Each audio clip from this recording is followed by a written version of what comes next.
দেখো কি অবস্থা হান্টারটার। অবশেষে আমি টায়ার চেঞ্জ করতে হবে।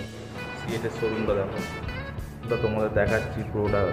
ভালো করে সিএটের শোরুমটা একটা অ্যাডভাইস বলতে পারো। আমি লোকালে চেষ্টা করেছিলাম টায়ারটা চেঞ্জ করার, কিন্তু লোকালে প্রাইসিং অনেক বেশি।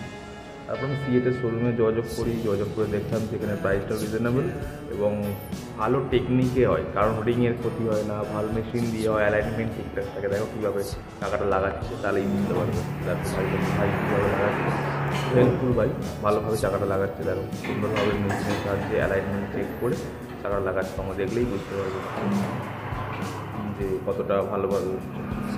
হাইড্রোলিক মেশিনের সাহায্যে করলে কী হয়, চাকাটা সুন্দরভাবে খাপে বসে আর তাই রিংয়ে কোনো রকম ক্ষতি হয় না। সেইটাই ভাই করছে। ও তারপরে চাকাটা ফিটিং করবে। দিয়ে রাখি আমার 140/70/17 আর চাকার সাইজ ছিল, এক্সেল সিএট লাগিয়েছি। 3,500 দাম ছিল, 3100 টাকা পড়েছে আর 100 টাকা ফিটিং চার্জ।